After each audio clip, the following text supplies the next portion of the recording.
ఓం శాంతి. August 23వ తారీఖు 2024 ఉదయం మురళి. ఓం శాంతి. బాబ్దాదా మధువనము. ఈరోజు మధుర మహావాక్యాలు. బాబా చెప్తున్నారు, మధురమైన పిల్లలు, దుఃఖహర్త సుఖకర్త అయిన తండ్రిని స్మృతి చేస్తే మీ దుఃఖాలన్నీ దూరమవుతాయి. అంతమతి సోగతి అయిపోతుంది. ప్రశ్న: పిల్లలైన మీరు నడుస్తూ తిరుగుతూ స్మృతిలో ఉండే ఆదేశమును తండ్రి ఎందుకు ఇచ్చారు? జవాబు: 1. ఎందుకంటే స్మృతి ద్వారానే జన్మ జన్మాంతరాల పాపభారం దిగిపోతుంది.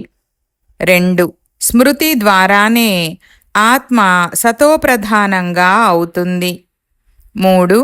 ఇప్పటి నుండే స్మృతిలో ఉండే అభ్యాసం ఉంటే అంతిమ సమయంలో ఒక్క తండ్రి స్మృతిలోనే ఉండగలరు. అంతిమ సమయంలో ఎవరైతే స్త్రీని స్మరణ చేస్తారో అని అంతిమ స్థితికే గాయనముంది. 4. తండ్రిని స్మృతి చేస్తే 21 జన్మల సుఖము మీ ముందుకు వచ్చేస్తుంది. తండ్రిలాంటి మధురమైన వారు ప్రపంచంలో మరెవ్వరూ లేరు. అందువలన పిల్లలు నడుస్తూ తిరుగుతూ నన్నొక్కరినే స్మృతి చేయండని తండ్రి ఆదేశిస్తున్నారు. ఓం శాంతి. ఎవరి స్మృతిలో కూర్చున్నారు? ఇది ఒక్కరితో ఉన్న అతి ప్రియమైన సంబంధము. వారు అందరినీ దుఃఖాల నుండి విడిపించేవారు. తండ్రి పిల్లలను చూస్తే అన్ని పాపాలు సమాప్తమైపోతాయి. ఆత్మ సతోప్రధానత వైపు వెళ్తూ ఉంది. అపారమైన దుఃఖముంది కదా. దుఃఖహర్త సుఖకర్త అని మహిమ కూడా చేస్తారు. ఇప్పుడు తండ్రి మిమ్మల్ని నిజంగానే అన్ని దుఃఖాల నుండి విడిపించేందుకు వచ్చారు. స్వర్గములో దుఃఖానికి నామరూపాలు కూడా ఉండవు. ఇటువంటి తండ్రిని స్మృతి చేయడం చాలా అవసరం. తండ్రికి పిల్లలపై ప్రేమ ఉంటుంది కదా. తండ్రికి ఏ ఏ పిల్లలపై ప్రేమ ఉంటుందో మీకు తెలుసు. స్వయాన్ని ఆత్మగా భావించండి, దేహముగా భావించకండని పిల్లలకు అర్థం చేయించారు. మంచి రత్నాలుగా ఎవరైతే ఉన్నారో వారు తండ్రిని నడుస్తూ తిరుగుతూ స్మృతి చేస్తారు. ఈ మాట కూడా ఎందుకంటారు? ఎందుకంటే జన్మ జన్మాంతరాల మీ పాపాల భాండము నిండి ఉంది. కనుక ఈ స్మృతి యాత్ర ద్వారానే మీరు పాపాత్ముల నుండి పుణ్యాత్ములుగా అయిపోతారు. ఇది పురాతన శరీరమని కూడా పిల్లలైనా మీకు తెలుసు. దుఃఖము ఆత్మకే లభిస్తుంది. శరీరానికి దెబ్బ తగిలితే ఆత్మకు దుఃఖము అనుభవమవుతుంది. నేను రోగిని, దుఃఖిగా ఉన్నానని ఆత్మ అంటుంది. ఇది దుఃఖ ప్రపంచము. ఎక్కడికి వెళ్ళినా దుఃఖమే దుఃఖముంది. సుఖధామములో అయితే కొద్దిగా కూడా దుఃఖముండదు. దుఃఖమనే మాట ఉందంటే మీరు దుఃఖధామములో ఉన్నట్లే. సమయం కూడా ఇక కొద్దిగానే మిగిలి ఉంది. ఇందులో తండ్రిని స్మృతి చేసే పురుషార్థమును పూర్తిగా చేయాలి. ఎంతెంత స్మృతి చేస్తూ ఉంటారో అంత సతోప్రధానంగా అవుతూ ఉంటారు. పురుషార్థము చేసి చివర్లో ఒక్క తండ్రి తప్ప ఇంకేమీ గుర్తుకు రాకుండునట్లు మీ స్థితిని తయారు చేసుకోవాలి. అంత్యకాలంలో ఎవరైతే స్త్రీని స్మరిస్తారో అని ఒక పాట కూడా ఉంది. మరి ఇది అంత్యకాలమే కదా. ఇది పురాతన ప్రపంచమైన దుఃఖధామపు అంతిమ సమయం. ఇప్పుడు మీరు సుఖధామంలోకి వెళ్లేందుకు పురుషార్థము చేస్తారు. మీరు శూద్రుల నుండి బ్రాహ్మణులుగా అయ్యారు. ఇది గుర్తుండాలి కదా. శూద్రులకు దుఃఖం ఉంటుంది. మనము దుఃఖాల నుండి బయటపడి మళ్ళీ ఇప్పుడు శిఖరాగ్రంపైకి వెళ్తున్నాము. కావున ఒక్క తండ్రినే స్మృతి చెయ్యాలి. అతి ప్రియమైన వారు తండ్రే. వారికన్నా మధురమైన వారు ఇంకెవరైనా ఉంటారా? ఆత్మ ఆ పరమపిత పరమాత్మనే స్మృతి చేస్తుంది కదా. వారు సర్వాత్మలకు తండ్రి. వారికంటే మధురమైన వస్తువు ఈ ప్రపంచంలో ఇంకేది ఉండజాలదు. ఎంతో మంది పిల్లలున్నారు. ఎంత సమయానికి గుర్తుకు వస్తుంది?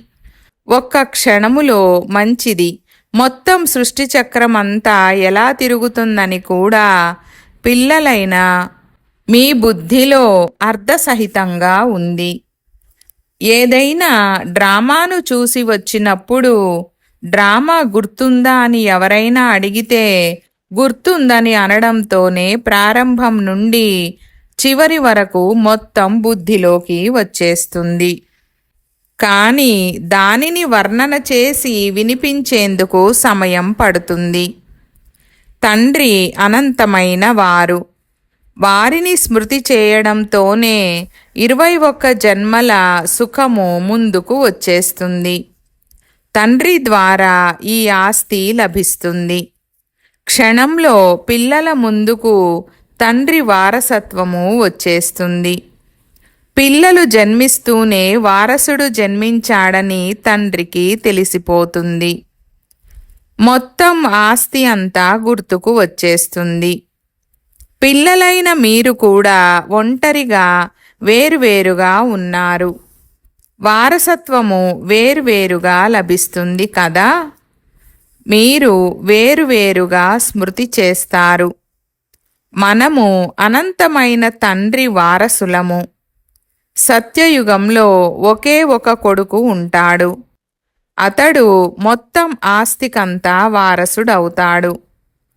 పిల్లలకు తండ్రి లభించాడు.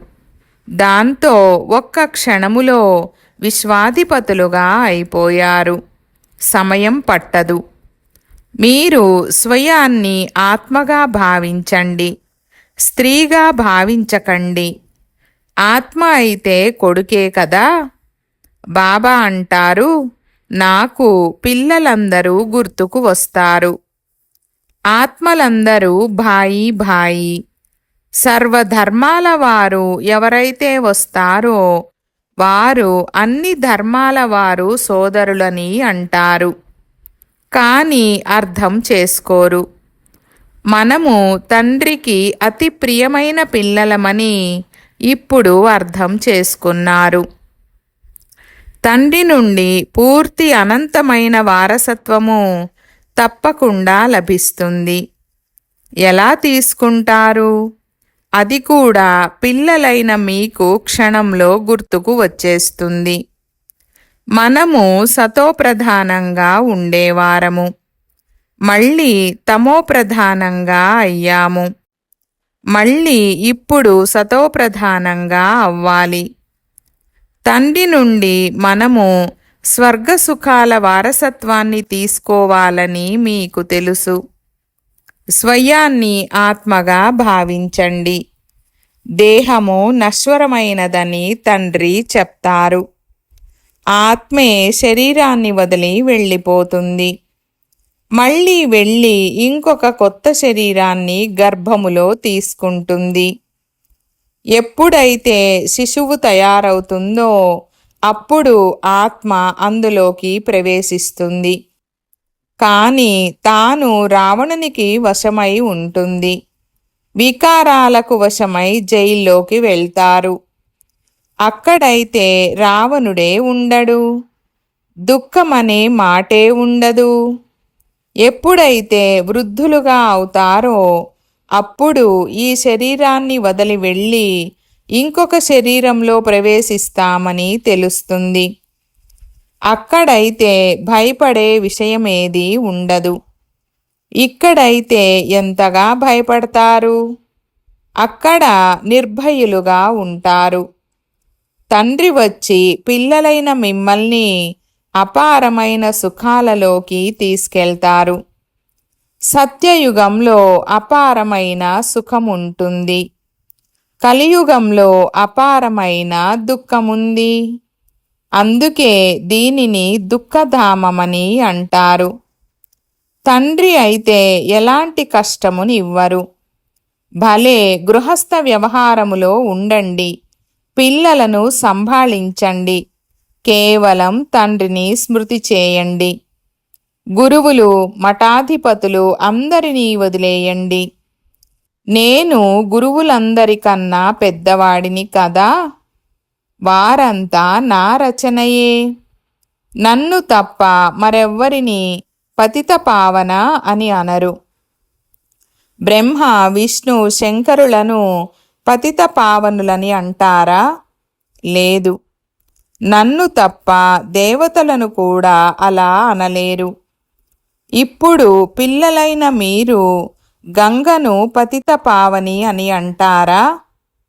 ఈ నీటి నదులైతే ఎల్లప్పుడూ ప్రవహిస్తూనే ఉంటాయి. గంగ, బ్రహ్మపుత్ర మొదలైనవి కూడా మొదటి నుండి ఉన్నాయి. అందులో స్నానం చేస్తూనే ఉంటారు.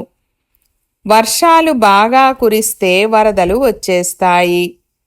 అది కూడా దుఃఖమే కదా. అపారమైన దుఃఖాలు ఉన్నాయి. వరదల్లో ఎంతమంది మనుషులు మరణించారో చూడండి. సత్యయుగంలో దుఃఖమనే మాటే ఉండదు. జంతువులకు కూడా దుఃఖముండదు. వాటికి కూడా అకాల మృత్యువు ఉండదు. ఈ డ్రామాయే ఇలా రచింపబడి ఉంది. భక్తిలో బాబా మీరు వచ్చినప్పుడు మేము మీ వారిగానే అవుతామని పాడతారు. వారు వస్తారు కదా. దుఃఖధామ అంతిమము, సుఖధామము ఆది, ఈ రెండింటి మధ్యలోనే వారు వస్తారు. కానీ ఇది ఎవ్వరికీ తెలీదు. సృష్టి ఆయువు ఎంత ఉంటుందో కూడా తెలీదు. తండ్రి ఎంత సహజంగా తెలియజేస్తారు. సృష్టి చక్రము ఆయువు 5000 సంవత్సరాలని ఇంతకు ముందు మీకు తెలుసా? వారైతే లక్షల సంవత్సరాలని అనేస్తారు. ప్రతి యుగము 1250 సంవత్సరాలు ఉంటుందని ఇప్పుడు తండ్రి అర్థం చేయించారు. స్వస్తిక్లో పూర్తిగా 4 భాగాలను చూపిస్తారు. కొద్దిగా కూడా వ్యత్యాసం ఉండదు. ఖచ్చితమైన లెక్క ఉండాలని వివేకము కూడా చెప్తుంది. పూరిలో కూడా కుండలో అన్నం వండుతారు. అది దానంతట అదే ఖచ్చితంగా 4 భాగాలుగా అయిపోతుంది. అటువంటి యుక్తిని రచించారు. అక్కడ అన్నం చాలా తింటారు. జగన్నాథ్ అనండి లేక శ్రీనాథ్ అనండి, రెండూ ఒక్కటే. ఇరువురిని నల్లగా చూపిస్తారు. శ్రీనాథుని మందిరంలో నేతి భండారాలు ఉంటాయి. అక్కడ నేతిలో వేయించిన మంచి మంచి వస్తువులు లభిస్తాయి. బయట దుకాణాలు ఉంటాయి. ఎంత నైవేద్యం పెడుతూ ఉంటారు. యాత్రికులందరూ దుకాణదారుల నుండి తీసుకుంటారు. జగన్నాథులో కేవలం అన్నమే అన్నముంటుంది. అతడు జగన్నాథుడు, ఇతడు శ్రీనాథుడు. సుఖధామాన్ని మరియు దుఃఖధామాన్ని చూపిస్తారు. శ్రీనాథుడు సుఖధామానికి చెందినవాడు, ఇతడు దుఃఖధామానికి చెందినవాడు. కామచితిపైకి ఎక్కి ఈ సమయంలో నల్లగా అయిపోయాడు. జగన్నాథునికి కేవలం అన్నము నైవేద్యంగా పెడతారు. ఇతడిని పేదవాడిగా, అతడిని షావుకారుగా చూపిస్తారు. జ్ఞానసాగరుడు ఒక్క తండ్రి మాత్రమే. భక్తిని అజ్ఞానమని అంటారు. దాని ద్వారా ఏమీ లభించదు. అక్కడ కేవలం గురువుల సంపాదన ఎంతగానో జరుగుతూ ఉంటుంది. ఎవరైనా తెలివైన వారి వద్ద ఏదైనా నేర్చుకుంటే అతడు మా గురువని, మాకు ఇది నేర్పించారని అంటారు. వారందరూ దైహికమైన వారు, జన్మలను తీసుకునేవారు. ఇప్పుడు మీ జతలో ఎవరున్నారు? విచిత్రుడైన తండ్రి, ఇది నా శరీరము కాదు, ఇది మీ దాదా శరీరమని వారంటారు. ఇతడు పూర్తి 84 జన్మలను తీసుకున్నాడు. ఇతని అనేక జన్మల అంతిమంలో నేను ఇతడిలో మిమ్మల్ని సుఖధామంలోనికి తీసుకెళ్లేందుకు ప్రవేశిస్తాను. ఇతనిని గోముఖమని కూడా అంటారు. గోముఖాన్ని దర్శించేందుకు చాలా దూరాల నుండి వస్తారు. ఇక్కడ కూడా గోముఖము ఉంది. పర్వతాల నుండి నీరేమో తప్పకుండా వస్తుంది. బావిలోకి కూడా రోజు నీళ్లు పర్వతాల నుండే వస్తాయి. అవి ఎప్పుడూ ఆగిపోవు. నీరు వస్తూనే ఉంటుంది. ఎక్కడి నుండైనా కాలువ వెలువడిందంటే దానిని గంగాజలమని అనేస్తారు. అక్కడికి వెళ్ళి స్నానాలు చేస్తారు. గంగాజలంగా భావిస్తారు. కానీ ఈ నీటి ద్వారా పతితుల నుండి పావనంగా అవ్వరు. పతిత పావనుడను నేనే. హే ఆత్మలారా, నన్నొక్కడినే స్మృతి చేయండని తండ్రి అంటారు. దేహసహితంగా దేహ సర్వ సంబంధాలను వదలి స్వయాన్ని ఆత్మగా భావిస్తూ నన్ను స్మృతి చేసినట్లయితే మీ జన్మ జన్మాంతరాల పాపాలు భస్మమైపోతాయి. తండ్రి మిమ్మల్ని జన్మ జన్మాంతరాల పాపాల నుండి విడిపిస్తారు. ఈ సమయంలో ప్రపంచంలో అందరూ పాపాలు చేస్తూ ఉంటారు. ఇది కర్మభోగము కదా. గత జన్మలో పాపాలు చేశారు. ఇవి 63 జన్మల లెక్కాచారాలు. కొద్దిగా కళలు తగ్గిపోతూ ఉంటాయి.